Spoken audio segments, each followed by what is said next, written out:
Šiandien svečiuose turim Karoliną Griciūnę, kuri yra duomenų mokslo ir dirbtinio intelekto specialistė, konsultantė, kuri padeda žmonėm ir įmonėm atrasti save šioje srityje, tiek vienoje, tiek kitoje. Mes dar išsiplėsim, kiek ten išsiskaido skirtingų jų, ar ne. Ir šio pokalbio metu paliesime tiek iš žmogaus pusės šią temą, tiek iš verslo pusės. Tai Karolina, tikiu, kad mūsų klauso ir tie, kurie nieko nežino apie šitas sritis. Ir girdim labai daug įvairių tokių kaip terminų, ar ne? Big data, data science, AI, ar ne? Machine learning, deep learning ir visos šios savokos kartais žmogui gali atrodyti kaip ir apie tą patį, bet jos iš esmės yra skirtingos, tarpusavy susijusios. Tai aš norėčiau, kad taip tokį intro, ar ne, paprastai žmogiškai, kas tai yra ir su kuo tai valgoma apskritai šios rytis. Aha, tai labas, iš tikrųjų labai malonu būti čia. Taip, dirbtinis intelektas, tai dar net pridėčiau dabar ChatGPT ir didieji kalbos modeliai. Taip, dirbtinis intelektas yra tokia pakankamai abstrakti frazė ir man įdomiausia tai, kad dirbtinio intelekto sąvoka jį keitėsi bėgant laikui ir iš tiesų dar 1950 metais tikrai buvo kalbama apie dirbtinį intelektą ir ta sąvoka tuo metu buvo visai kitokia ir jį keitėsi, sudėtingėjo ir vis sudėtingėjo ir kiekvieną kartą žmonijai pasiekus kažko šitoje srityje, liktai dar nukeliamas tas dirbtinis intelektas į tokią kažkokią utopiją. Ne? Tai galbūt tais 1950 pradžius kompiuterį būtų buvęs dirbtinis intelektas. Pradedant nuo tų sąvokų, tai tikriausiai pradėti reikėtų nuo duomenų, nes tai yra viso ko pagrindas. Tai big data, didieji duomenys labai išpopuliarėjo kokiais 2013-2014 metais, kuomet įmonės atsirado galimybė kaupti vis didesnius ir didesnius duomenis. Ir atsiradus daugiau duomenų, atsirado galimybė panaudoti sudėtingesnius algoritmus, nes statistinė analizė ir bendrai duomenų analitika, ji buvo įmonėse visada. Tiesiog ji dar labiau išpopuliarėjo ir atsirado daugiau galimybių. Atsiradus daugiau duomenų, atsiradus daugiau galimybių, atsirado poreikis duomenų mokslininko specialybei. Data science, duomenų mokslas. Ir specialistai duomenų mokslininkai. Tai aš pati pradėjau dirbti šioje srityje prieš maždaug 10 metų ir tuo metu iš tiesų net to apibrėžimo duomenų mokslininkas Lietuvoje tikrai nebuvo, bet ten Amerikoje kažkur jau girdėjosi. Vėliau ta banga atvilnijo ir į Europą. Ir netgi tas pats apibrėžimas, kas yra duomenų mokslininkas, kas yra duomenų mokslas, jis kito per šitą dešimtmetį pakankamai stipriai ir kaip ir visose specialybėse jis konkretizavosi ir atsirado vis dar daugiau tokių rolių. Na, iš karto įsiskyrė tikriausiai duomenų inžinieriai ir kuo toliau dabar duomenų rolių yra labai daug ir jos tikrai ne visos yra gerai apibrėžtos, ne visos tiksliai apibrėžtos, bet aš visą laiką žmonėm, kurie nedirba šitoje srityje, papasakoju, kad įsivaizduokite, kad tai yra gydytojas, ar ne? Ir mes šiaip bendrai turim ir sakom gydytojas, ar ne? Ir tada sakom, o kokios srities gydytojas, ar ne? Ar tai yra ten vaikų gydytojas, ar tai yra šeimos gydytojas, ar tai yra kardiochirurgas, ar ne? Ir lygiai taip pat iš tikrųjų yra ir su duomenų mokslu. Mes turim ir specializacijas, ir tam tikras platesnės sritis, tarkim, kaip duomenų inžinerija ir viskas vystosi pakankamai sparčiai ir, sakyčiau, organiškai. Atsiranda iš poreikio ir tos gausos duomenų, kuri vis didėja ir didėja. Aš puikiai suprantu, kad apibriežti čia keliais sakiniais yra labai sudėtinga. Ir aš norėčiau, kad tu papasakotum apie savo tą karjeros kelią, bet nuo būtent to taško, kada tu jau labai stipriai jautėsi šitoje srityje iki dabar, ar ne? Kada jau pajautai, kad tu labai savim pasitikė, ar ne? Ir nori, kad padetalizuotum tą savo realybę darbo, kaip jinai atrodo, ar ne, nuo to laiko iki dabar, kaip kito, kaip ta vidinė virtuvė atrodo. Tai čia turiu nuvilti, aš niekada nesijaučiau labai stipriai ir niekada nesijaučiau labai patyrusi.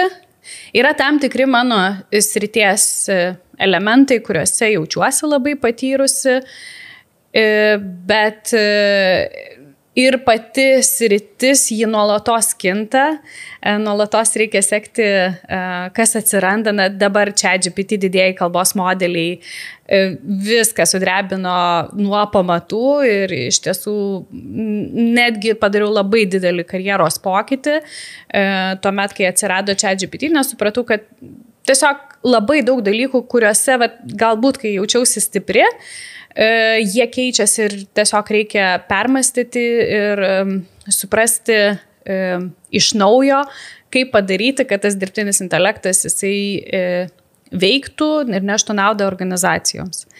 Tai mano kelias buvo toks, kad aš pradėjau pati kurti prognostinius modelius, man tas nebuvo nauja, nes ir studijose aš tai dariau ir labai daug dalykų kitais pavadinimais studijuodama tai dariau ir pakankamai greitai supratau, kad čia yra tas pats, aš tiesiog galiu tai pernaudoti, ką aš jau moku. Ir kokiais 2015-2016 metais supratau, kad tie dirbtinio intelekto sprendimai, tie modeliai, kuriuos aš kuriu, jie neneša verslai naudos. Ir nuo tada prasidėjo mano tokia specializacija, o ką daryti, kad tai iš tikro būtų suprantama žmonėm, ką padaryti. Na, tokia, ta mano rolė tapo tarpininkavimo tarp verslo, žmonių ir matematikos. Žodžiu, kaip rasti tą aukso viduriuką. Ir tai padaryti tikrai nėra lengva, nes tai yra ir darbas su žmonėmis, ir darbas su algoritmais vienu metu, ir bandymas tai apjungti. Ir tada labai natūraliai tapau vadovė duomenų mokslo komandos. Ir vėliau mano žinios plėtėsi bedirbant, tai tuomet pradėjau dirbti ir su infrastruktūra, tai yra daugiau ir su pačiais duomenimis, kaip jie atsiranda, kaip jie atkeliauja iki duomenų mokslininkų, tuomet tapau duomenų strategijos vadovė. Tai tikriausiai tas strateginis mąstymas yra tas stipresnioji mano dalis. Man labai patinka tas kontrastas, kaip tu sakai, kad vis dar jaučiuosi galbūt ne visai tokia jau, kad labai pasitikiu ir viską žinau. Tai aš kai kartais pastebiu, nežinau, kartais žmonių komunikaciją socialiniuose tinkluose arba tos pačius žiniasklaidos kanalus, ar ne?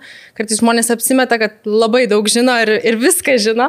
Tai čia tas atsiranda skirtumas ir aš šiek tiek norėčiau pakalbėti apie tą galbūt ne visai skanią komunikaciją, kalbant apie duomenų mokslą ir dirbtinį intelektą. Nes tikrai pastebiu, tikiu, kad ir tu pastebi, kad bandoma kartais išryškinti kažkokias neigiamas pusės ar ne dirbtinio intelekto, prognozuoti kažkur į ateitį, kad mus visus valdys robotai ir kai kurių specialybių visiškai neliks, ar ne. Tai aš analizuodama iš tų žmonių elgesį šiek tiek įžvelgiu tokią galbūt pokyčių baimę, kas yra iš esmės viena universaliausių žmonijos baimių ir vienas dalykas yra tuomet, kai yra ta kontroliuojama baimė, ar ne, kada, nežinau, aš kraustysiuosi į kitą miestą, tai yra didelis pokytis, ar ne, bet tai yra mano rankose, mano galioje, ar ne. O štai dirbtinis intelektas, įvairūs įrankiai, jie tiesiog ateina, nukrenta tau ant galvos ir tu turi susitaikyti su šitais visais pokyčiais, ar ne. Ir man įdomu, ar tu įžvelgi daugiau priežasčių, dėl ko atsiranda tas šiek tiek pasipriešinimas, nenoras priimti tų naujovių ir kur apskritai šita situacija mus veda, kalbant apie tą neigiamą potekstę. Tai šita tema man dabar yra įdomiausia gyvenime. Ačiū už klausimą. Tai man atrodo, kitų galim klausimų jau nebetraukti. Jeigu rimtai, kai aš tapau vadovę, aš labai pradėjau stipriai domėtis psichologija ir ne populiariaja psichologija, o jau lindau giliau. Todėl, kad apskritai duomenų mokslas yra, mano nuomonė, tai yra mokslas apie neapibrėžtumus ir tai yra savybė, kurią aš vienintelę tikrinu per interviu, jeigu samdau žmonės, nes čia yra didžiulis pokytis, kad žmonėm reikia sukurti matematinį modelį, naudoti algoritmus, kur nėra teisingo atsakymo. Ir mokykloje, ir universitete mes esame mokomi, kad yra teisingas atsakymas, jį reikia pateikti, kol neturi teisingo atsakymo, nesirodyk čia. Tai iš tiesų tai yra didžiulis pokytis. Ir tuo šita specialybė labai skiriasi ir mano nuomonė, tuom šita specialybė ir yra gerai apmokama, nes tas darbas su neapibrėžtumais jis tikrai yra sudėtingas psichologiškai. Tai dabar grįžtant prie komunikacijos, aš gal išskirčiau dvi tokias linijas, kurias aš dabar matau komunikacijoje. Tai viena yra tiesiog gąsdinimas ir tas gąsdinimas jis nėra pagrįstas jokiais faktais ar netgi žinojimu, kaip veikia. Tarkim, dabar ChatGPT labai aptariamas yra ir tai yra bendrai didieji kalbos modeliai. Ir net ir šią savaitę turėjau labai daug diskusijų su žmonėmis, kurie netgi moko kitus įgalinti dirbtinį intelektą ir supratau, kad dėja žmonės patys nežino, kaip jie veikia ir dėl to atsiranda labai daug prietarų. Ir aš jau šiaip visai juokais pradėjau kurti tokį ChatGPT prietarų rinkinuką, nes mane nustebino, sužinojau, kad žmonės tiki, kad jeigu kalbėsi mandagiau su ChatGPT, jeigu užklausos bus mandagesnės, tai gausi geresnius atsakymus. Ir aš bandau paaiškinti, kad, žinokit, algoritmas taip neveikia. Tai be abejo užklausos formatas ir tikslumas ir kokią informaciją pateikia ir taip toliau, tai gali parodyti, bet vėlgi čia tada tokia ir psichologija, ir filosofija, o kas yra tada tas geras atsakymas, kad tai yra labai subjektyvu, kas yra man geras atsakymas, tai nebūtinai bus tau geras atsakymas ar kažkam kitam bus geras atsakymas, ar ne? Bet aš apie rizikas dirbtinio intelekto pradėjau domėtis 2018 metais ir kalbant apie komunikaciją ir rizikas, aš supratau, kad aš esu labai neįdomi pašnekovė šitoj vietoj, nes aš neapeliuoju į žmogaus baimės, aš netrigerinu simpatinės nervų sistemos ir nesakau, kad viskas, jums dabar šakės, jūs prarasit darbą, jūs neberasite kito darbo, dabar robotai užvaldys, jūs iš viso čia gyvenimas dabar baigėsi, ar ne? Ir tie žmonės, kurie siunčia tokią žinutę, jie liktai, jie turi didesnį efektą negu, tarkim, aš pasakoju, kad taip yra algoritmai, yra pokyčiai, tie pokyčiai šiaip vyksta evoliucija visą laiką, dabar gal yra šioks toks laiptelis tos evoliucijos, dabar didžioji visuomenės dalis susidūrė su dirbtinio intelekto įrankiais, jie plinta, ir jau automatiškai aš taip įsivaizduoju, net ir dabar mūsų podcast'o klausytojai tokie, tai nėra taip įdomu, ar ne? Versus tos žinutės, kurios ar tai labai grasina, arba dar kitas dalykas, ką aš pastebiu, tai yra labai daug žmonių, kurie pasakoja apie tai, kaip dirbtinis intelektas išsaugos jų verslą, kaip tik tai naudojant dirbtinį intelektą galima generuoti pelną, nes jeigu jūs nenaudosi dirbtinio intelekto, jums bus blogai, bet jūs su dirbtiniu intelektu galite padaryti tą ir tą ir tą ir tą ir tą ir tą ir tą. Ir vėlgi, tai dažniausiai būna žmonės, kurie patys nėra dirbę su dirbtiniu intelektu. Tai sakyčiau, tokios yra kelios linijos, bet tai vėlgi yra apie žmogaus psichologiją, kaip mes priemam tas žinutes ir ką mes norim priimti. Ir jeigu sutrigerina mūsų baimę, ir šiaip, ten dar ir priklauso tikriausiai nuo to, kaip šiaip žmogus jaučiasi savo darbe, jeigu jaučiasi saugiai, tai gal mažiau kreips dėmesio, jeigu nesijaučia saugiai, gal tikrai žmogus pradės nerimauti. Tai aš labai stengiuosi kalbėti garsiai apie tai, kad būkim atsakingi su savo žinutėm. Taip, ir mes čia apkalbėjom tuos gąsdintojus ir tuos, kurie bijo, ar ne, bet gal dar šiek tiek plačiau apie tą visiškai realią situaciją, kaip dabar verslų galbūt verslininkai, ar ne, ar jie nori patys įsileidžia tas naujasis technologijas, tuos visus pokyčius, ar ne, kokia ta reali dabar virtuvė vėlgi rinkoje, ar yra taip, kad dalis galbūt vis dėlto baiminasi, ne visai nori, ne visai žino, ar kaip tik labai nori, labai domisi ir ieško specialistų, kurie padėtų jam tam tikras problemas išspręsti. Tai čia pradedant atsakinėti, turiu pasakyti, kad aš kalbėsiu tik iš savo patirties, aš kažkokios oficialios statistikos neturiu. Pabandysiu labiau atsižvelgti į situaciją Lietuvoje. Dabar aš susiduriu vėl su tokiais dviem ekstremumais.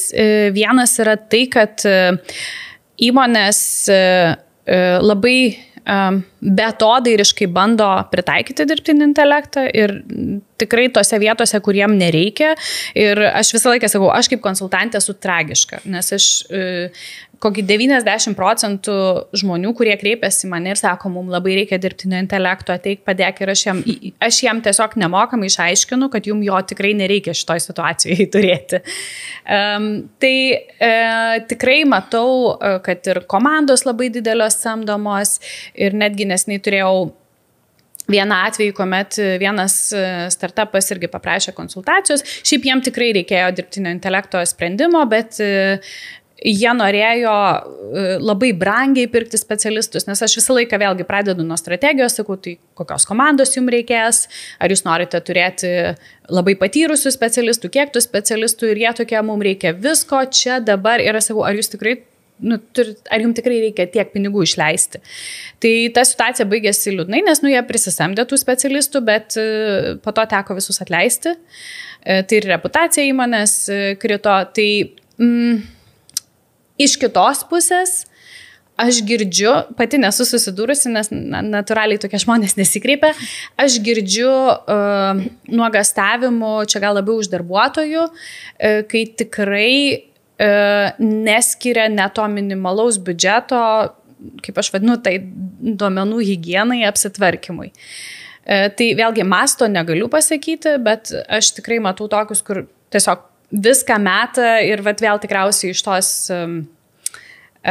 nenoriu čia sakyti baimės, bet gal iš tokio nenorėjimo prarasti savo vertės rinkoje. Ir kita vertus girdžiu tokių atvejų, kur tikrai labai stipriai įmonės atsilieka šitoje srityje ir vis dar yra tas toks, kur dar ne. O ar galėtume vardinti kažkokius vos ne paskutinių metų, galbūt kelių ar maždaug 5, ar ne, kažkokius vos ne laimėjimus, pasiekimus šitoje srityje, nes mes ką girdim, labai daug girdim apie ChatGPT, Midjourney ir taip toliau įvairius įrankius, ar ne? Ir čia toks jau vos ne kaip trendas, kaip tu sakai, visiems reikia, visi nori integruoti, bet ar yra tokių galbūt irgi labai reikšmingų atsiradusių įrankių, ar ne, naudingų, ką verslo atstovam būtų visai gal naudinga pasižiūrėti, pasidomėti, ar ne, kas nėra galbūt taip viešai kalbama ir komunikuojama per visus kanalus? Šiaip kažko įskirti negalėčiau. Yra atsiradusių sprendimų dirbtinio intelekto medicinoje. Aš labai džiaugiuosi, bet viskas, ką aš pasakysiu, tai bus mano subjektyvi nuomonė iš tiesų. Aš labai džiaugiuosi dirbtinio intelekto pažanga medicinoje. Viena, tai labai padeda sunkiau besivystančiom šalims. tai atsiranda prieinamumas, kita tai diagnostika labai stipriai tobulėja, padedant dirbtiniam intelektui. Dabar kalbant apie tokį bendrąjį verslą ir tai, ką mes galime vadinti, tai aš vis tik atsisukčiau į ChatGPT ir jeigu ten dirba su vaizdais, tai tas pats Midjourney, jeigu techniniai specialistai, tai tikrai atsirado įrankių, kurie geriau už ChatGPT rašo kodą, padeda programuoti. Bet vėlgi aš grįžčiau prie to, kad poreikis tokiam įrankiam turi gimti iš kažkokios konkrečios verslo problemos. Ir mano nuomonė, niekada kažkoks konkretus įrankis neatpirks ir nepadarys kažkokio progreso, jeigu įmonė ir įmonės kultūra nėra pasiruošusi tam. Nes aš labai akcentuoju, kad dirbtinis intelektas, jo sprendimai, tai nėra tik tai techninė dalis. Dirbtinis intelektas yra taip pat ir įmonės kultūra, kuri įgalina tos techninius sprendimus arba juos nuskandina. Tai mano nuomonė netgi sėkmė, kaip dirbtinis intelektas įmonėse yra įgalinamas, labiau priklauso nuo kultūrinės dalies, net negu nuo techninės dalies. Ir tu dar paminėjai, kad kartais visai nereikia tų įrankių ar ne, prisitraukti juos į savo visus procesus, jeigu jų iš esmės nereikia. O kaip žinoti, ar man reikia, ar man nereikia, ar ne? Ar ką reikia stebėti, kokius galbūt klausimus savo užduoti, galbūt su komanda bendrauti, ar ne? Kaip atpažinti tos signalus, kad mums jau reikia pažangesnių sprendimų, nei mes turim dabar. Aš turiu vieną tokią metodologiją. Šiaip bendras patarimas būtų pradėti daryti ir padaryti iki galo patį paprasčiausiai įmanomą sprendimą. Nežinau, jums reikia prognozuoti savo kitų metų biudžetą. Čia pats paprasčiausias įmanomas dalykas, nors beje kartais įgyvendinamas labai sudėtingai. Ir tuomet reikėtų pasidaryti pačius paprasčiausius sprendimus, kad pavyzdžiui, pats paprasčiausias, kvailiausias, kad bus taip, kaip buvo praeitais metais, ar ne? Labai atrodo juokingai, bet aš sakau, jūs pasidarykit tokį. Susirinkit duomenis ir daugmaž pasižiūrėkit. Tada jūs padarykit kažkokias korekcijas. Aha, o tai kokios tos korekcijos gali būti? Nuo ko priklauso? Visų pirma, reikia suprasti, kas vyko iki tol. Ir vėlgi, ta analitika, jinai turi vykti nuosekliai ir sudėtingėti nuosekliai. Nes jeigu žmogus nesupras, čia reikėtų įvardinti tiksliau, tikriausiai įmonės vadovas arba užsakovas, tai gali būti CFO, jeigu nesupras, kodėl tas biudžetas keitėsi per pastaruosius 5 metus, vargu ar modelio pasiūlytas variantas ar kažkokie paaiškinimai, jie bus naudingi, nes jie gali būti klaidingi ir nebus galimybės pravaliduoti, ar tai yra teisinga ar ne, ar tinka ar ne. Bet aš visą laiką žmonėm, kad įsimintų, papasakoju tokią istoriją. Kai mūsų kaip žmonių prašo kažkur nuvykti, mes atsižvelgiame į tai, kur mums teks važiuoti. Ar tai yra 2 kilometrai, ar 100, ar 10, ar 10 tūkstančių, ar ne? Ir priklausomai nuo to mes pasirenkame transporto priemonę. Dar atsižvelgiam tikriausiai į orą, į paros laiką. Ir jeigu mes žinome, kad mums reikia nukeliauti kokį 1 kilometrą, tikriausiai eisime peškom. Jeigu mes gyvename senamiestį ir dirbame senamiestį, vargu ar mes pirksim automobilį, nes tada reikia galvoti apie garažą, benziną, automobilio išlaikymą. Tai kas tai yra infrastruktūra?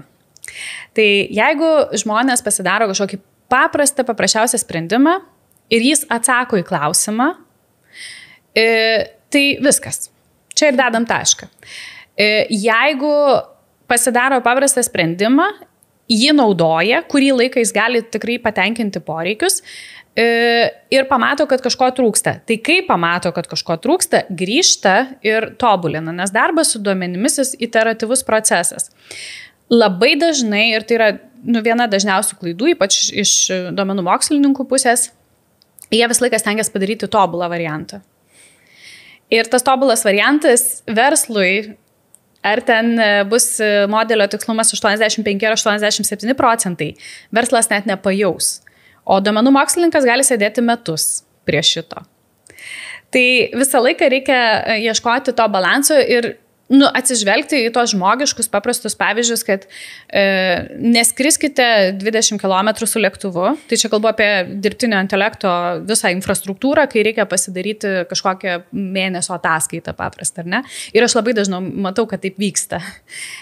Versus ten, nevažiuokit su dviračiu 2000 km, taip žmonės kartais tai daro, bet verslui tai nėra pats optimalus variantas. Ir mes dabar šiek tiek žingsnelį atgal, dėl ko aš pačioj pradžiai prašiau tavęs įvardyti tavo karjerą nuo to tokio jau pasitikinčio momento iki dabar, dėl to, kad dabar noriu sugrįžti tą žingsnelį atgal ir pakalbėti apie labiau jau asmenims, nebe verslui aktualią temą, ar ne, tą pačią karjeros pradžią.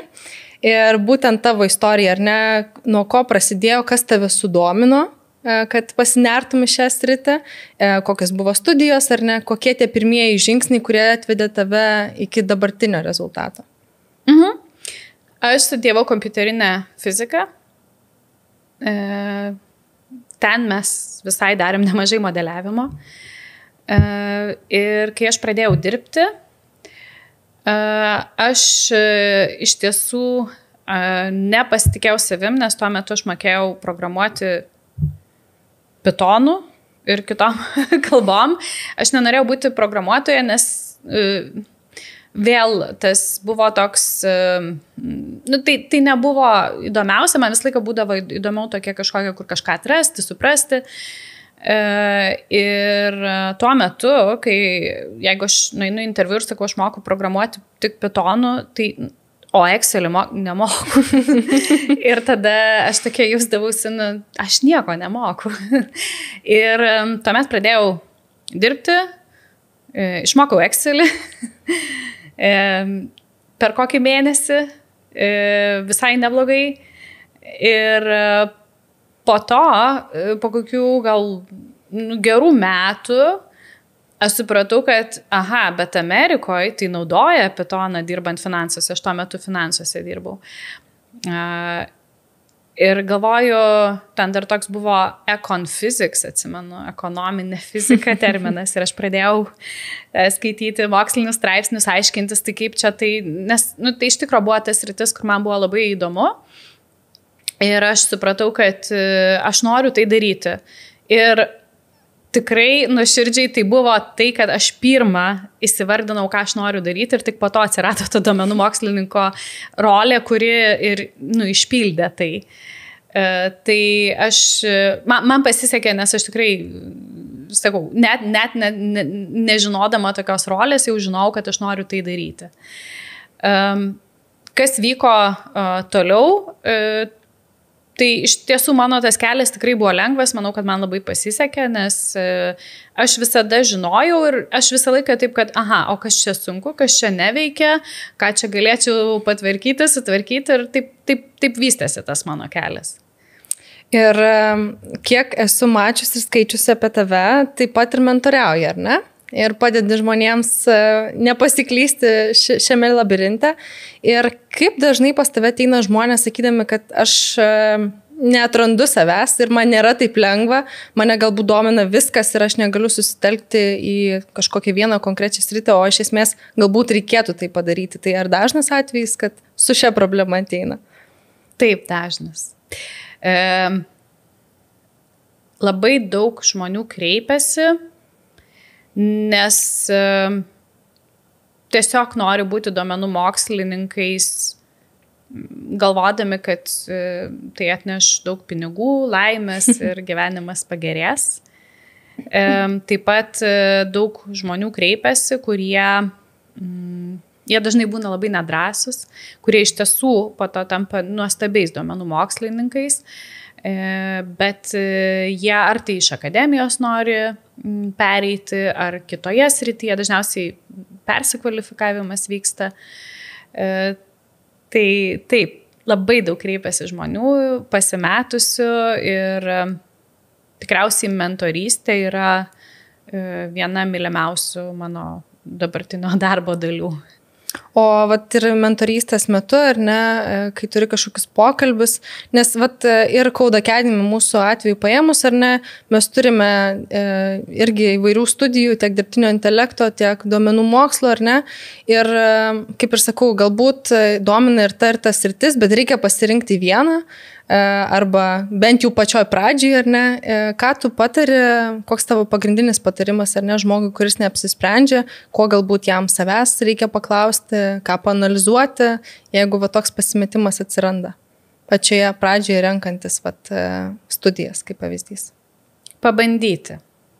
Ir tas pabandyti, jisai šiek tiek net plėtėsi mano kaip mentorės karjeroje, nes aš anksčiau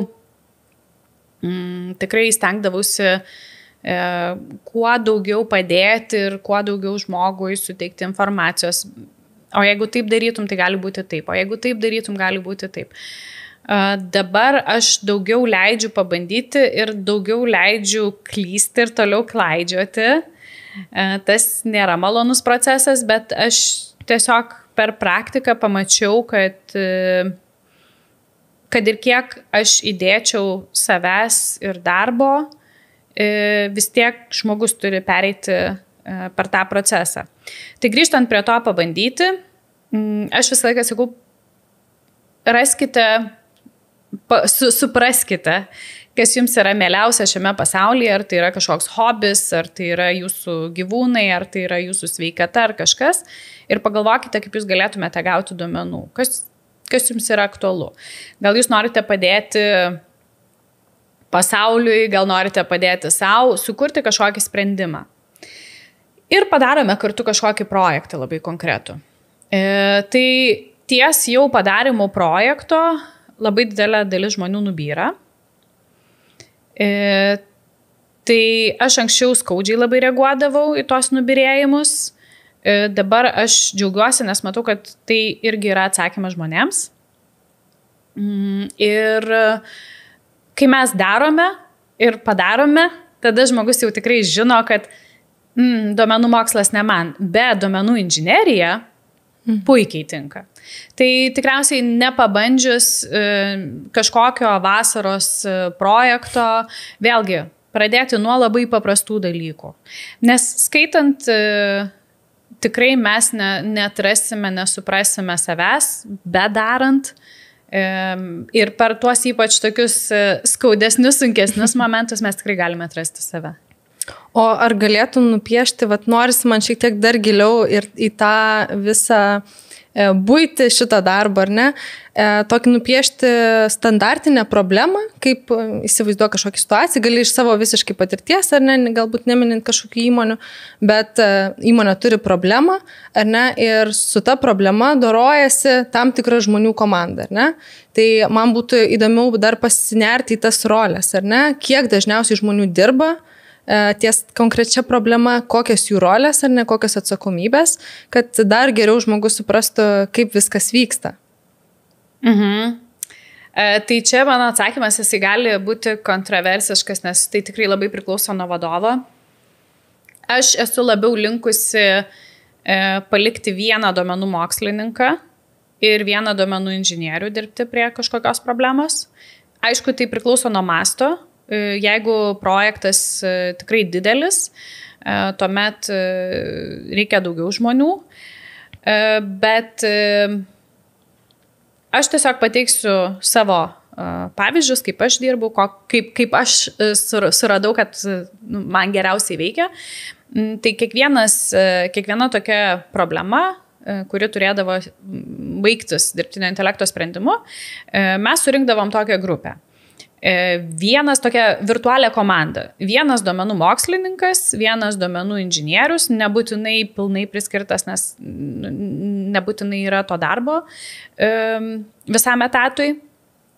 Ir tas žmogus, dažniausiai tai būdavo verslo atstovas, tas žmogus, kuris naudos tą produktą.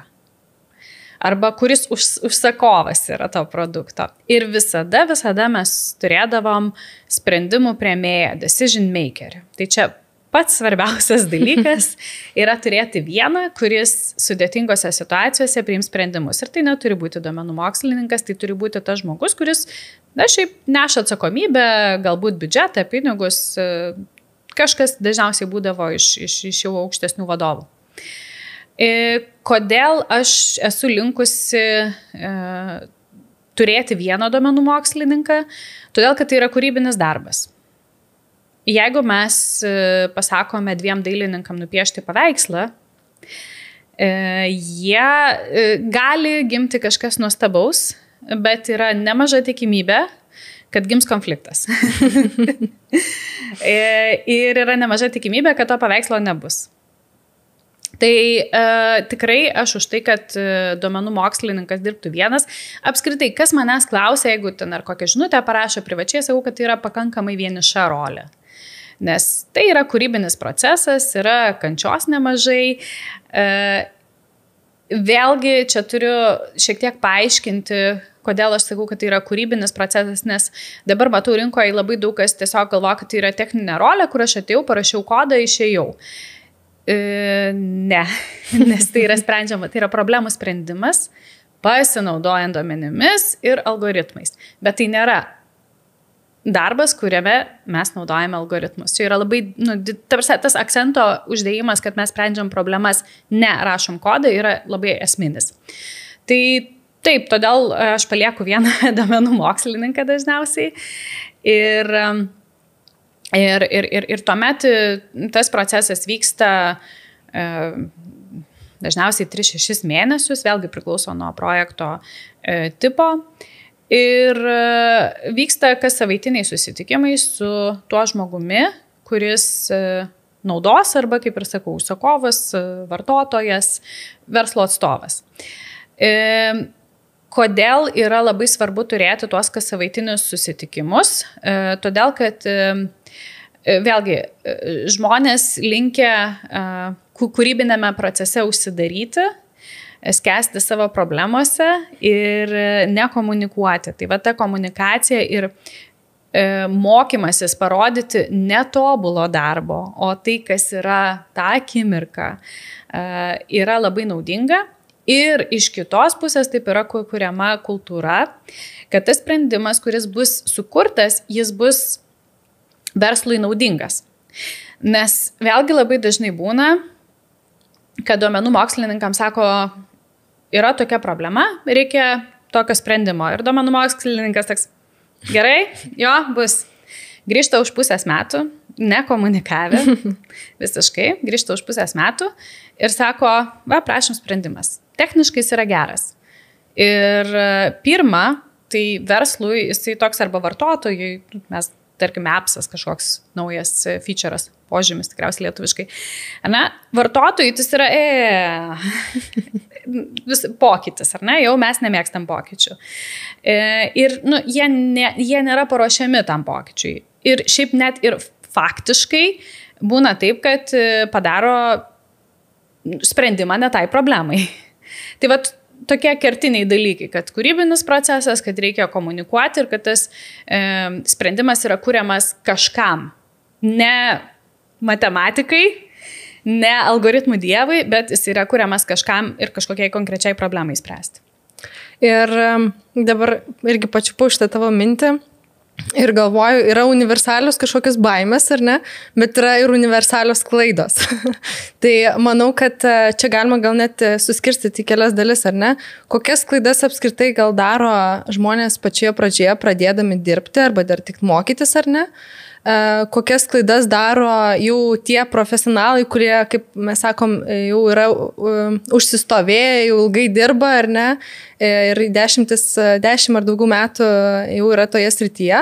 Ir kokias pagrindinės problemas, tiksliau klaidas daro būtent verslo atstovai, ar ne, komunikuodami su komanda ir būtent įvardink tiek vienų, tiek kitų, ar ne tokias dažniausiai pasitaikančias, aš kaip ir sakė, iš klaidų gerai mokytis, bet galbūt kai kurių vertėtų išvengti. Manau, kad sunku. Čia jau tų klaidų, apie kurias aš dabar galvoju, sunku jų išvengti.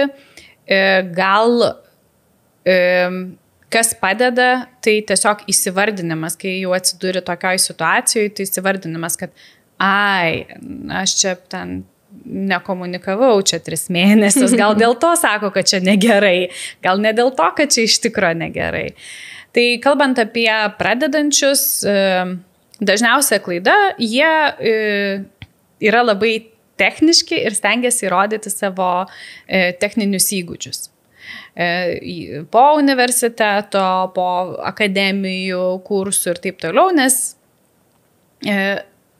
labai gerai, kad iš principo akademijoje arba, nežinau, daugumoje kursų, kiek aš esu mačius, tai yra mokomi pagrindai, ar ne, tarkim, algoritmai. Nes sudaromos tokios sąlygos, būna netgi parengiami tokios užduotis, kur žmogus gali išmokti pritaikyti algoritmą, ar ne? Versle reikia pirmą suprasti problemą, įsiaiškinti, vėl aš pavartosiu tą gydytojo analogiją, ne, išklausyti simptomus, suprasti, ar čia pirminis ar antrinis simptomas, ar čia gal psichosomatika kokia, gal ten tikrai nereikia to sprendimo, ar ne. Tai visi... Aš labai mėgstu dirbti su žmonėm, kurie ką tik pradeda. Jie labai techniniai ir jie labai skrupulingai stengiasi viską tobulai iš techninės pusės padaryti. Ir kuomet aš duodu kokį namų darbą, jie pridaro labai daug kodo. Labai daug visko. Ir aš visada paklausiu tokią klausimą, o kokią čia problemą sprendai? Ir labai pasimeta tada. Ir aš žinau, kad žino. Ir netgi aš labai dažnai ir kitiem vadovam, jeigu sako, bet čia nesuprato, ką daro, sakau, bet leisk, čia viskas gerai, sakau, čia tokia tipinė klaida, viskas gerai. Tai aš labai ir matau šitą klaidą ir stengiuosi pasakyti, ypač jeigu mentoriauju, kad nedarykit šitos klaidos, kad paprasčiau yra geriau. Tai čia tikrai labai tipinė, labai ryški, bet man jinai ir miela tuo pačiu.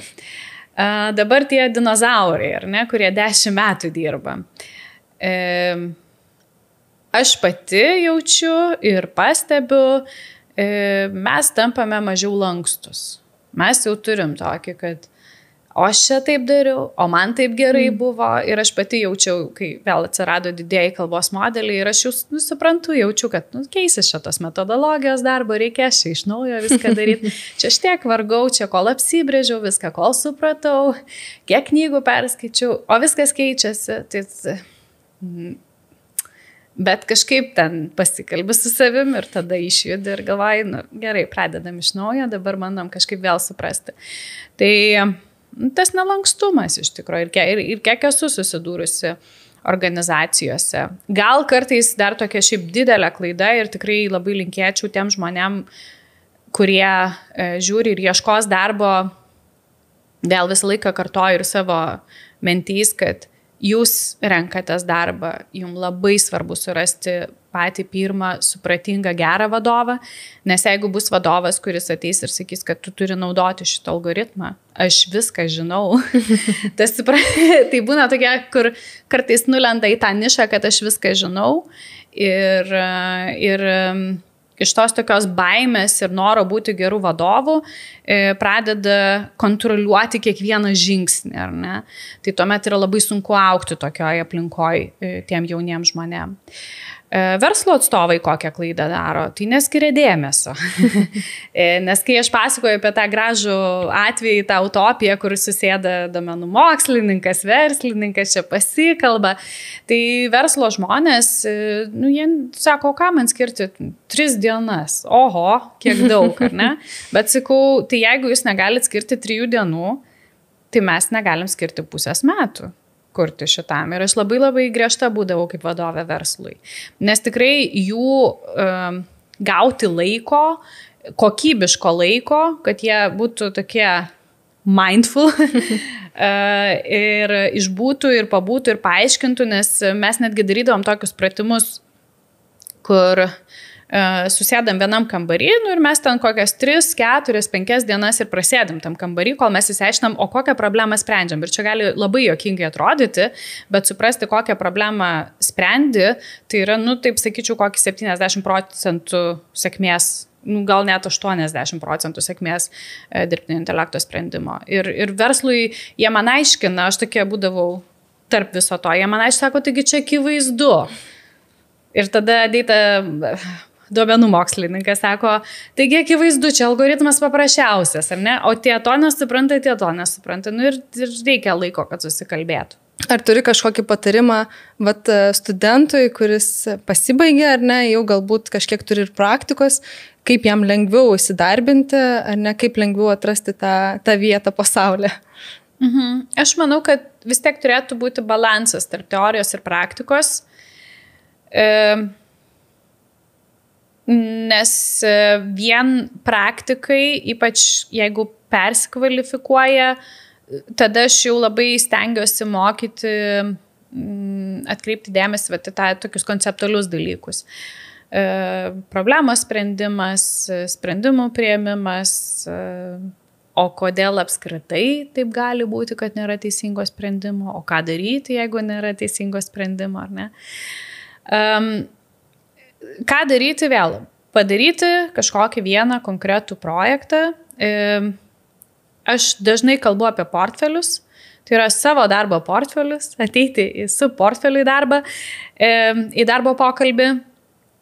Ir dabar šiaip daugėja aplikantų, kurie turi tos duomenų mokslininko, jeigu kalbame apie šitą specialybę portfelius. Ir jeigu jau kuria, tai jau yra gerai, jau įsiskirsit, nes dar Lietuvoje yra, taip sakyčiau, kokie 30-40% tokių žmonių, kurie ateina į darbo pokalbį su kažkokiais konkrečiais padarytais namų darbais. Jeigu jau turi, tai atkreipti dėmesį ne tik į tą techninę dalį, bet ir į tai, kokią problemą sprendžiam ir kaip ją sprendžiam. Aprašyti, suprasti ir įdėti ne tik kodą, bet ir aprašus, savo mintis ir pagalvoti, o tai kokią problemą aš čia sprendžiu ir kas iš to. Nes tikriausiai jūsų ir paklausiau per darbo interviu šito klausimo, ar ne? Tai tikrai tie žmonės, kurie turi ir mano pačios patirtis samdant buvo tokių, jeigu ateina žmogus jau kažką padaręs, tai čia ne dėl to, kad tu dirbai, tu įdėjai valandų, dėl to aš tave pasamdysiu. Ne, todėl, kad tie žmonės jie pereina per tą visą skausmą to darimo. Ir kad ir koks tai būtų projektas, aš turėjau vieną aplikantą, kuris ieškojo buto ir padarė sprendimą jam buto kainų nustatymai. Ir man labai patiko, nes per interviu jisai pasako, čia neveikia, nes jisai padarė taip, kad ir kitiem. Bet vėlgi, jeigu jūs padarot, kad veikia jum, jau turit šitą, dar padarykit, kad ir kitiem veiktų. Tai tada visai suprasit tą visą kelią dirbtinio intelekto projekto nuo problemos iki sprendimo kažkam. Tai aš labai gerai pamenu, tada mes per interviu pasakosiu, vėl ten daviau draugam pabandyti, tada draugai rašo, kad neveikia, tada naktį keliuosi, taisau. Tai tokia yra realybė ir tie žmonės, kurie vis tik padaro iki galo ir dar ne tik savo, bet ir draugam, tai jie ne tik, kad turi kažkokį įrodymą, kad jie gali tai padaryti, bet jie ir labai gerai supranta tą procesą tada. Čia 101 kartą ta pati pamoka, nepatingėti ar ne, daryti ir stengtis. Tai manau, kad labai paprasta taisyklė, kuri atveria labai daug kelių. Tai čia dar pridalinai patarimų, bet ir dar paprašysiu padalinti patarimų. Tai vėlgi dviem grupėm, ar ne, bet tokį labai galbūt universalų. Vieną žmogui, kuris ateina iš tą sritį, aš jau noriu, aš jau apsisprendęs, ir vieną verslui. verslo atstovo. Mhm. O dabar aš galvoju, kaip man kažką dar naujo sugalvoti. Tai gal aš negalvosiu iš tikrųjų kažko naujo, tai mano patarimas verslui būtų, pradėsiu nuo verslo. Skirti laiko, pareflektuoti, suprasti savo poreikį, dirbtinio intelekto ir suprasti taip pat savo galimybės ir atsakingai tai pasižiūrėti. Ir jeigu jūs jau priemate žmogų, tai jau jauskitės atsakingi už tą žmogų, nes pačiam pirmam darbuotojui, antram darbuotojui įmonėje yra didelis krūvis, nes tai yra ir vėlgi kultūros kūrimas, tai yra atnešimas visiškai naujo elemento įmonę. Darbuotojam, kurie jau nori ir tikrai nori, tai tikrai labai linkėčiau pasibandyti, padaryti, išspręsti kažkokią savo draugų, šeimos, visuomenės, pasaulio problemą ir ne tik ją išspręsti, bet vėlgi dar skirti laiko pareflektuoti, o kuri dalis man sekėsi geriausiai, o kas man labiausiai patiko ir nebijoti atrasti savęs su savo privalumais, su savo trūkumais, su tom dalim, kurias dar reikėtų pasimokyti, su tom dalim, kurios yra stiprios. Tai tas toks sąmoningas darbas su savimi ir ne tik paskutinę naktį darimas namų darbo, tarkim, kurį davė galbūt būsimas darbdavys, bet toks ir kur aš turiu suprasti, ką aš darau. Nes vis dėlto tai yra darbas, kur vėl pasikartosiu, nebus to teisingo atsakymo, arba jis bus ne vienas ir kažkaip reikės iš to įsisukti. Tai ačiū, Karolina. Ačiū. Manau, kad kiekvienas išsineš iš šito pokalbio savo naudingas įžvalgas, o mes susitinkam kitą mėnesį, kitame epizode.